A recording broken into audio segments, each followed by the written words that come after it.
조명 부분이 있지 않습니까? 조명 부분에 LED 램프에 불이 들어오잖아요. 그러면 그거를 갖다가 이거를 미니 구조로 만들어 갖고 수십 개짜리를 만들어서 각각 이거는 상당히 오래 가거든요.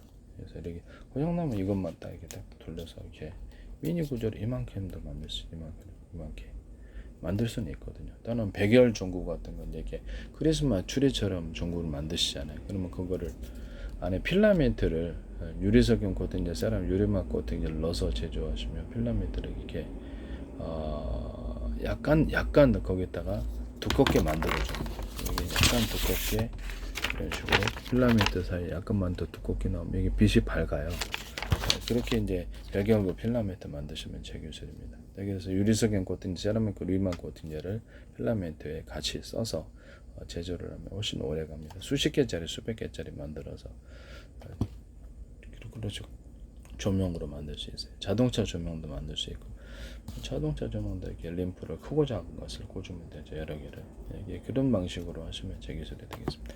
전력을 이제 멀리 보낼 때는 큰 램프에다 전기를 보내가지고 하거나, 그러니까 전력선도 이제 여기다 전력선을 각각 이렇게 두꺼운 거, 중간 두께, 또 얇은 두께를 각각 연결해서 거기다 언오프 구조를 가지면 여기다 각각 전력을 약하게 줌 또는 강하게 줌을 따라 전력을 이렇게 빛의 밝기를 틀리게 하거나 램프를 미니 구조를 20개, 40개 이렇게 뒀다.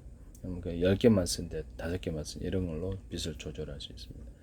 기존의 모든 어떤 LED 등에서도 이렇게 언오프 구조를 가지고 LED 등에 이제 램프에 불이 들어오는 부분을 언오프가 40개짜리다. 그러면 20개만 쓴데 10개만 쓴 이런 식으로 해서 빛의 밝기를 조절하시면 제 기술이 되겠습니다. 그러니까 이런 램프 방식도 마찬가지고 백열 전구처럼 해서 이렇게 하셔도 있고 또 역시 마찬가지거나 전기선을 전기 공급 측면에서 이렇게 전기를 조절해서 빛의 강중량을 똑같은 램프라도 그래서 레이더 소자에서도 레이더 소자가 이렇게 대중소로 들어간다 그랬죠. 레이더도 면적에 제한이 있어서 소자를 많이 집어넣는다. 거기다가도 전력을 강중량으로 줄 수 있다. 또는 전기선 아니 구리선을 두꺼운 두께를 틀리게 들어가서 주파수 방식으로 이렇게 공급이 될 수 있다. 두께를 틀린 구리선들을 배치하면 주파수 방식으로 변합니다. 통신 구조로도 들어갈 수 있고 전력 공급 방식으로도 들어갈 수 있습니다. 약하게 주면 통신이죠. 이런 방식으로 하시면 이제 제 기술이 되겠습니다. 여기서 보면 15W짜리가 있고 똑같은 정보라도 30W, 60W짜리가 있습니다. 수용 측면에서 이것을 같은 방식으로 해가지고 전기를 공급 측면에서 또는 수용 측면에서 전기를 이게 15W짜리, 30W짜리, 60W짜리 배치했다 이런 것도 되고 그렇게 해서 조명을 하셔도 되고 똑같은 이런 전구지만은 수용 구조를 전력을 220, 110도로 가요. 15W, 30W, 60W면 전력을 받아들이는 것 이런 방식으로 빛의 이렇게 밝기를 조절하는 조명 이런 등을 만드시면 제 기술이 되겠습니다. 네, 또는 그 어떤 공급 측면에서 거기다 그 전력을 공급하는 어떤 배터리가 있다, 콘덴서 같은 것이 있다. 그러면 거기다가 개수를 따라서 언오프 시켜갖고 전력을 공급합니다. 이 방식은 콘덴서의 숫자를 여러 개를 해가지고 일반 모터품이 아니더라도 콘덴서가 들어가는 모든 부품에 콘덴서의 숫자를 병렬로 놔서 몇 개를 쓸지에 따라서 전력이 공급되는 양을 차별화해서 할 수도 있습니다.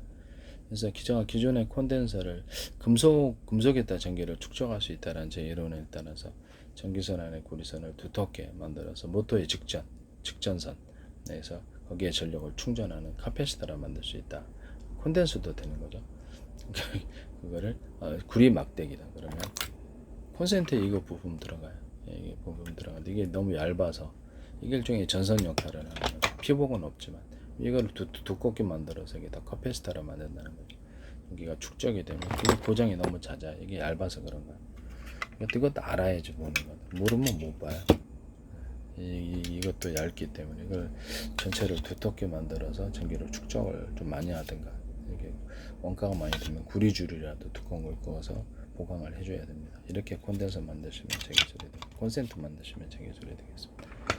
이거를 구리 막대를 이렇게 얇은 거를 수십 장 겹쳐 저렴 구조를 갖고 배터리로 만들 수도 있겠네요. 또는 콘덴서가 아니라 콘덴서 카패시터로 만들 수 있겠네요.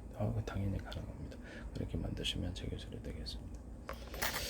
그러면 이게 금속 콘덴서니까 이게 약간 이렇게 전해질에 들어간 콘덴서보다는 열에 강하겠죠. 그래서도 콘덴서 분량이 굉장히 많은 것 같이 하시면 제 기술이 되겠습니다. 배터리 같은 것도 이렇게 구리 막대다 그러면 거기다가 이렇게 구리 막대들을 이렇게 수없이 배치해 갖고 저렴 구조를 갖추고 이걸로 MLCC로 쓸 수도 있고 아니면 이렇게 구리판으로 만들어 갖고 이게 수십 장 겹쳐 MLC로 쓸 수도 있는데 거기다가 대중소 두터운 부분을 만들어줘요. 나노쿠기로도 돼요. 이런 빠식으로 돼요. 두터운 부분을 만들어 거기에 전력이 많이 축적이 되고 대중소 이런 식으로 하면 주파수 방식으로 전력이 축적이 되어서 강한 전기를 면적 대비해서 크기에 비해서 많은 전기를 집어넣을 수 있습니다. 전기를 뺄 때는 전기선 안에 구리선을 대중소 틀리게 해서 주파수 방식으로 전기를 저장했다가 출력하거나 일반 방식으로 바꾸려면 전기선 안에 구리선을 똑같은 굵기로 하시면 일반 방식의 전기를 쓸 수 있습니다.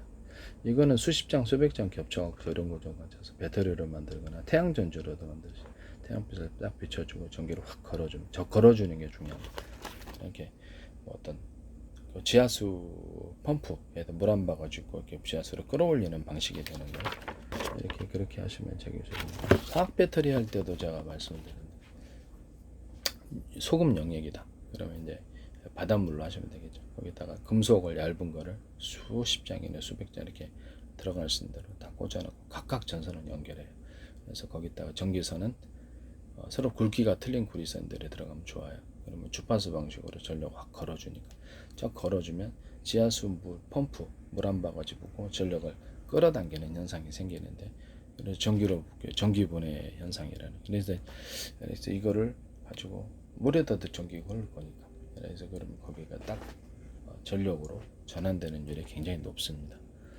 근데 2차 전지에 저장해서 배터리를 사용하신 거, 이 두 세트짜리를 수천 개, 수만 개, 수십만 개 만들어 전력 생산 구조로도 만들 수 있어요. 바닷물만 있으면 되죠. 금속하고 전기선하고 이렇게 되면 간단한 방식의 화학 배터리가 만들어지거나 전력 생산 구조가 되는 것입니다.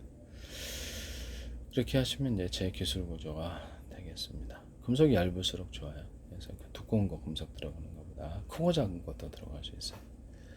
그렇게 만드시면 되겠습니다. 거기 그런 금속에다가 이렇게 이런 나노 구조로도 대중소 오돌도돌한 이런 부분을 만들어 주면은 거기에 전력이 보다 더 전력으로 이렇게 주파수 방식으로 전력이 생산되어서 보다 이렇게 빠식으로도 들어가 두툼한 볼을 만들어주면 여기가 전기로 전환되는 율이 굉장히 높아요. 태양전지도 그렇게 할 수 있고 일정 부분 열이 좀 더 가해지면은 금속도 녹잖아요. 거기서 전자가 이탈하기가 쉬운 이런 구조가 만들어지는 거죠. 이동하기 쉽다는 거죠. 전자가 같이 만드시면 제 기술이 되겠습니다. 남의 기술을 도둑질에 상업화시키지 맙시다. 이게 캠페인성이에요. 누구를 비난하는 게 아니고